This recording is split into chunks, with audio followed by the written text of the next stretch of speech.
Hi everyone, I'm Ray and welcome to my kitchen. Today we are going to make a delicious chocolate cake.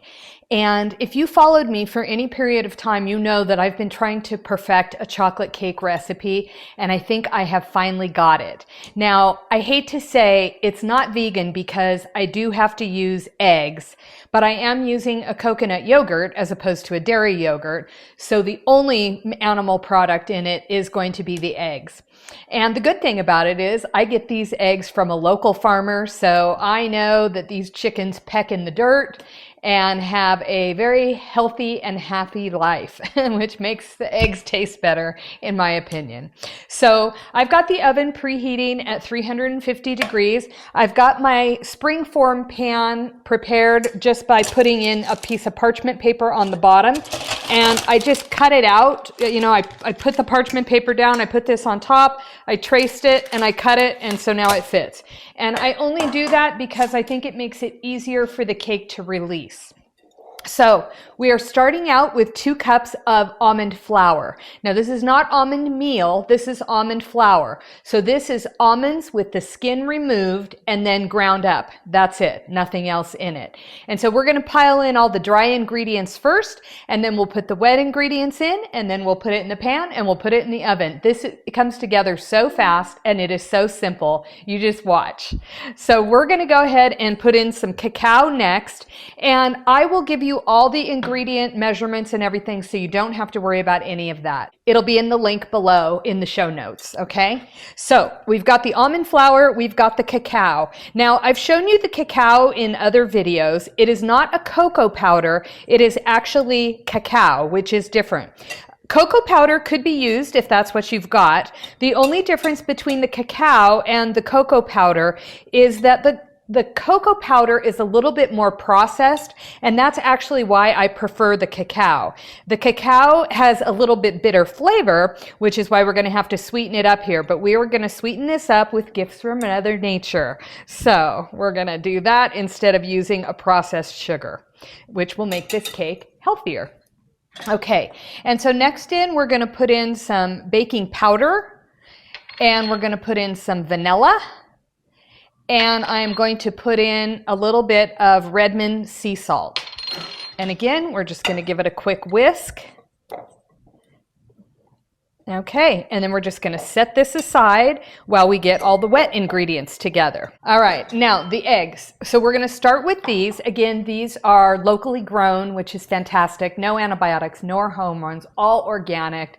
I love that. And what I'm going to do is I'm going to mix all the wet ingredients together in this smaller bowl, and then we'll add it to the dry ingredients. Okay, so to this we are going to add the coconut yogurt, and this is 1 cup of coconut yogurt, but I will give you all the measurements, so don't worry about it. And we'll give it a quick stir, and I think actually I'm going to use the whisk for this as well. You can tell that these are homegrown eggs because the yolks are ridiculously yellow. I mean, they are bright yellow, almost the color of mustard. And you won't get that in a grocery store egg. So these are yummy. They're super rich too, homegrown eggs, and they've got even more nutrition in them than a regular egg as well. Okay, next up we are going to add the date syrup. And there's 2 brands that I kind of go back and forth between, Date Lady and Just Date. They're all available at Sprouts, Whole Foods, Natural Grocers, online on Amazon. I mean, they're basically very readily available, so it makes it nice and easy. Not like it used to be to get these healthier products, you know? It's a lot easier these days.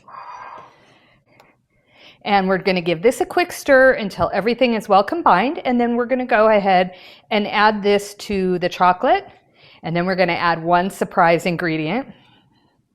So this looks good, and now we're going to just pour that in. And we'll get every last bit with this neat spatula. And then I'm going to use a different whisk because I don't like using this kind of whisk when you whisk wet and dry ingredients together. And the reason for that is that it tends to clump up on the inside of the whisk. So I have a different whisk that I like to use, when we're combining things like this, and it has no little basket, so it makes it a lot easier to combine. And I'm going to use the whisk just to kind of combine it together, and then I'm switch over to a spoon. But I like the whisk because it kind of sifts everything while you're at it, and that's good. It looks good. Okay, and so now we just give it a couple shakes and see how nice that cleans up. Yeah. Okay, and then we're going to add the surprise ingredient, and that is an avocado. And what the avocado is going to do for us, it's going to add not only a healthy fat, but it is going to make this really nice and rich. And I've already smushed it, and all we're going to do is give this a quick stir, and then we are going to be ready to pour this into the pan. Now you'll notice this is a little bit thicker than a traditional cake batter.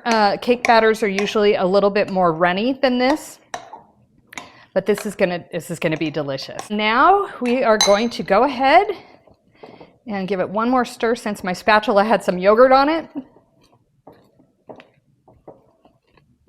Looking good. And that's it. Let's get it into the pan. It won't generally rise very much, so the amount that shows in the pan as you get it out of the bowl is pretty much the size of what your cake's going to be. It's not going to rise like a traditional cake would.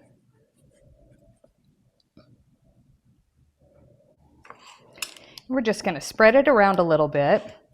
Not too worried. This is a non-stick springform pan, but I like to use the parchment paper on the bottom because it just makes it so much easier to come out. And what I'll do is I'll run a knife around the edges of this cake before we release the springform, and that will kind of take care of the whole thing from sticking. And that's how it looks. So we're going to put this in the oven. See how quick that went together? Unbelievable, right? Okay, we have this delicious chocolate cake out of the oven. And so I want to just show you, I'm going to take a knife and just go around the edges here, and I'm going to show you how easy this cake is going to come right out of this pan. Fingers crossed. So I just very gently go around the edges, and now we're going to let the springform pan do the work, right? So it's a springform because when you release it, it's going to open up the pan. So, beautiful. Okay. So that came out really good, right? Okay, so now let's put it on the plate. Flip it over, and we're going to lift the bottom off. Nice. And then we will peel back the paper. Beautiful.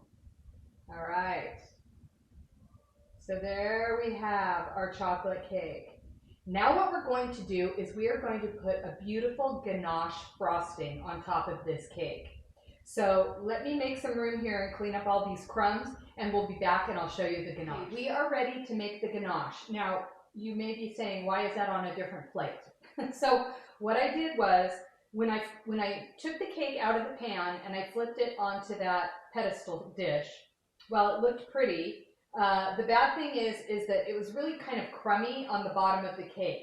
The top of the cake is much smoother. And so I actually want to frost the top of the cake because it's smoother. Now, you could do the bottom if you want. And this actually is better for me because I'm traveling with it. So I need to put it in a container that I can travel with that has a lid and keeps it safe while I'm traveling. So anyway, this works out better. So I've got the milk on the stove. The milk we're using is a milk that I use quite a bit. It is a coconut cashew milk. This is one of my favorite brands. It's Elmhurst. And I like it because it has very few ingredients. It's coconut, cashews, water, and sea salt. So I heated up the milk, and it just was right before it was starting to get to a boil. So it's hot, but it didn't boil. So what I'm going to do is I'm going to put in half of the chocolate chips, and I'm going to just pour in some milk. And then what we're going to do is we're going to let these sit for just a brief minute, and then we're going to start stirring. Because what we're trying to do is we're trying to melt these chocolate chips to make our ganache frosting. There's a story about how Ganache came to be, and there was an apprentice chef that was working with a master chef in France. I forget what year, 1800s I want to say, and he accidentally spilled chocolate in some hot cream and made what we now know today as Ganache. At the time, he was called a total idiot. Oh, how could you mess up that chocolate and that cream? And it's so funny because now it's such a treat for us, right? So I'm just stirring this up, trying to get these chocolate chips all melted. And I'm going to need to add a little bit more milk, and then we're going to add some more chocolate chips too. And I want it to be a frosting consistency, so it's going to be kind of thick. This is one package of date-sweetened chocolate chips. They're from a brand that I talk about a lot called Just Date. And there's no added sugar. This is the dark chocolate version, which I actually prefer. They also have a milk chocolate version, but I like the dark chocolate version better.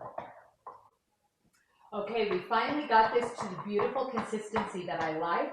And so now we're just going to put some on the cake, and then we're going to frost it. What's going to happen is once we get this in the refrigerator, the ganache is going to get hard.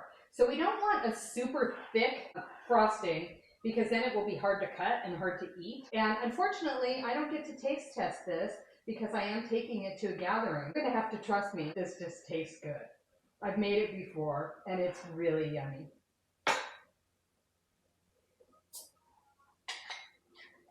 If you have extra milk or extra ganache, it makes a really nice hot chocolate. This cake is delicious with raspberries, so you could do a raspberry topping. It's good with a coconut yogurt, so you could add a little coconut yogurt to the top. I like it like this with raspberries. That's my favorite way to eat this. And I'm just trying to get this ganache all the way down the side here so it's completely covered. Alrighty, we have got this cake covered in the ganache. And again, what's going to happen is overnight it's going to harden up, so we're going to have a hard shell on this beautiful chocolate cake. And the beauty of that is it really keeps the moisture in the cake. Because it's got yogurt in the cake, we need to keep it in the refrigerator. So this is going to go into the refrigerator, and then we will take it out tomorrow and take a look at it before we head over to our party. So again, I can't give you a taste test on this, but I will be back tomorrow and I will show you briefly what it looks like. I wanted to let you know, if you're interested in getting my recipes on a regular basis, you can click one of the links below in the show notes and it will take you to my website. And on the right hand side on the website, you can click the subscribe button and you'll get a weekly email. It's either Monday or Sunday. I think it's Sunday. And it'll pop right in your inbox and you'll have the recipe of the week and the blog article of the week. Now, if you have any extra ganache and you've got some nuts in your freezer, it's really good to mix nuts with this ganache, and you can make like little clusters, little chocolate nut clusters. It's delicious. We'll see you tomorrow so you can have a look at what this hard shell cake looks like in the morning. Our beautiful cake hardened up in the fridge overnight. So we've got that hard shell finished that we like so much. And I noticed a spot right here where I missed. But the way I'm going to serve this at the party is with fresh raspberries just all over the top of it. So no one's even going to see my little mishap there. I did want to show you the packaging of the chocolate chips. I don't think I showed this to you when we were making the ganache. These are from Just Date. This is a woman-owned business, and they do what is called upcycling. So they take dates that can't be sold as dates. You know, dates have to look perfect, right? They have to kind of be a little oblong. They have to be the right shape. They have to be the right texture. But Mother Nature isn't perfect. And so these guys buy the imperfect dates, and they make beautiful things out of them. So this is their dark chocolate. They also have a milk chocolate sweetened with dates version. They've got beautiful pomegranate date syrup, a regular date syrup, which is what I use in most of the recipes. So it's just a really nice way to have a sweet treat without using ultra processed sugar. And also yesterday, I think I mentioned if you had any extra ganache, you could make a hot chocolate, which is really good, or you could use the extra ganache and mix it up with some nuts. And so I did that actually because we did have some left over, and it's not the prettiest presentation, but these are how they come out. They're just like little nut bombs is what I call them. And so it's the leftover chocolate ganache, and this happens to be red walnuts. And then I just sprinkled a little sea salt on top. So these will be a nice little treat to take to the party too, separate from the cake, but equally good, just not as fancy. So, and of course, I'm going to serve them on a nice tray. I hope you're going to try this recipe. It's super easy. It looks like you really slaved over it. It's all healthy ingredients. I mean, there's no gluten in this. You can't really go wrong. And the only dairy in it really is the eggs, so that's the only animal product in this whole cake. There is no oil. We added the avocado, and that's what gives it a little bit of the good fat. I've made this cake many times before. I would love to sample it. Trust me, this is one of my indulgences, but not today because I have to take it with me to the party. Bon appetit, everyone. I hope you're going to try it.